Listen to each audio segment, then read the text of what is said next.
Petrol diesel की कीमतें आज भी रिकॉर्ड ऊंचाई पर बरकरार रहीं। इस माह में पेट्रोल डीजल की कीमतों में 16वीं बार इजाफा किया गया। तेल कंपनियों ने फी लीटर पेट्रोल की कीमत में 29 पैसे जबकि फी लीटर डीजल की कीमत में 26 पैसे का इजाफा किया गया है। Oil marketing company Indian oil corporation की वेबसाइट पर जारी रिलीज के मुताबिक कौमी दारुल हुकूमत दिल्ली में आज पेट्रोल 94 रुपए 29 पैसे जबकि डीजल 85 रुपए 21 पैसे फी लीटर फरोख्त हो रहा है। वादरक मुंबई में पेट्रोल 100 रुपए फी लीटर को अबूर कर चुका है। इन ताजा बढ़ी हुई कीमतों के बाद मुल्क में पहली मर्तबा किसी इलाके में फी लीटर पेट्रोल 105 रुपए के पार फरोख्त किया जा रहा है। राजस्थान के श्रीगंगानगर में फी लीटर पेट्रोल की कीमत 105 रुपए 24 पैसे पहुंच गई है। और इस पूरे मामले पर बात करने के लिए हमारे साथ नुमाइंदे अनिल कुमार जुड़े हैं। अनिल कुमार, पेट्रोल और डीजल की कीमतें लगातार आसमान छू रही हैं, आज फिर कीमतों में इजाफा किया गया है? जी जरूर। जिस तरह से हमने देखा कि पहली बार देश में पेट्रोल 105 रुपए प्रति लीटर और डीजल 98 रुपए प्रति लीटर को पार कर गया है।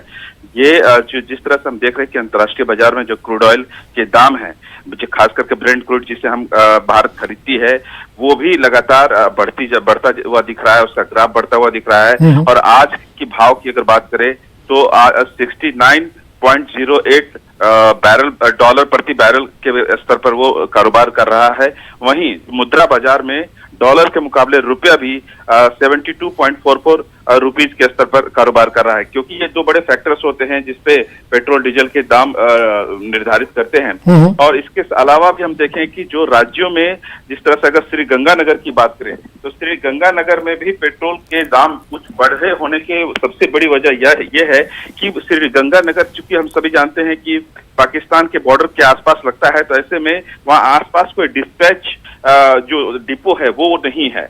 लिहाजा उसके लिए वहां पे जाने के लिए पेट्रोल या जो डीजल है वो जाने के लिए जोधपुर या फिर जयपुर से पेट्रोल या डीजल को ट्रांसपोर्ट किया जाता है, जो करीब 470 से 500 किलोमीटर के करीब बैठता है। तो ऐसे में श्रीगंगानगर इसलिए सबसे ज्यादा महंगा है। और दूसरी बात अगर देखें तो राज्य के द्वारा जो वैट वसूला जाता है और साथ ही साथ सेस भी वसूला जाता है, इसको लेकर भी पेट्रोल डीजल के दाम बढ़ते हैं। अगर राजस्थान की भी बात करें तो करीब जो है पेट्रोल डीजल पर इसके अलावा वैट के अलावा राज्य सरकार रोड डेवलपमेंट सेस वसूलती है, जो 1500 रुपए से करीब 1750 रुपए के आसपास बैठती है। और यह भी एक बड़ा कारण है कि श्रीगंगानगर में पेट्रोल जो है 105 रुपए और डीजल 98 रुपए के स्तर को पार कर गया है। इसके अलावा कई ऐसे और शहर हैं जहां पेट्रोल शतक लगा चुका है, चाहे वो पुणे हो, इंदौर हो, रीवा हो, परभनी हो, भोपाल हो। तमाम ऐसे शहर हैं जहां पे पेट्रोल के दाम 100 रुपए प्रति लीटर को क्रॉस कर रहा है।